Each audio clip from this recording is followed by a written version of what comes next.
This presentation introduces the Unconflicted curriculum, a visual synthesis of A Course in Miracles, Chapter 8, Section 1. We will map the architecture of knowledge, peace, and the holy encounter, showing how inner conflict is released so that true learning and self-knowledge can emerge. Here we examine the paradox of the student. The ego demands to know what it does not yet understand, creating a deprivation cycle of demand, conflict, and lack.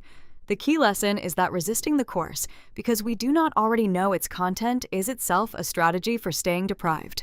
Peace is presented as the structural prerequisite for knowledge. First, we relinquish conflict by releasing ego demands. On that foundation, we cultivate peace, the natural condition of the kingdom. Only then can knowledge, understood as alignment with God's will, be restored in our awareness. This slide addresses the illusion of an opposing will. Knowledge is identical with God's will. When we side with the ego, we imagine an unwilling will that misuses divine laws and obscures knowledge. In reality, to oppose God's will is to voluntarily discard the very knowledge we claim to seek. We now compare two curricula. The ego's curriculum is driven by a demand for knowledge, grounded in conflict, producing deprivation and isolation. The Holy Spirit's curriculum is motivated by a desire for peace, requires relinquishing conflict, yields abundance and release, and operates through the holy encounter. The ultimate goal of any curriculum, regardless of the teacher we choose, is to know thyself. There is, in essence, nothing else to learn.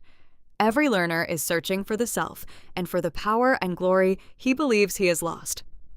All instruction is ultimately directed toward this single recognition.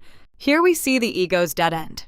The ego insists that power and glory can be found in isolation, by looking only within the separated self. The Holy Spirit corrects this.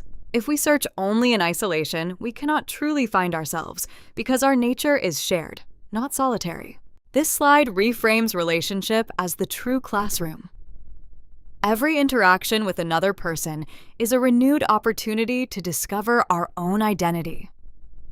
Our power and glory are reflected in the other because they are shared. Whenever two sons of God meet, both are offered another chance at salvation. We now explore the mechanics of the holy encounter. How you see, treat, and think of another is how you will see, treat, and think of yourself. Each meeting functions as a mirror. The central takeaway is that in your brother, you will either find your true self or lose sight of it. This diagram shows the output of your decision in any relationship. Choosing the Holy Spirit leads to a joyful response and mutual release. Choosing the ego leads to pain and mutual imprisonment. The governing rule is clear. Your brother will be imprisoned or released according to your decision, and so will you. Here we highlight inescapable responsibility. To give your brother his place in the kingdom is to secure your own. You cannot find the kingdom alone, because you yourself are not alone. Remembering your responsibility to him is, in fact, remembering your responsibility to your true self.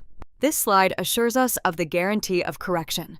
God does not will anyone to suffer for a mistaken choice. Wrong decisions lack real power because they are not true, and the imprisonment they seem to cause is equally unreal. Through God's power, every imprisoning thought can be fully undone.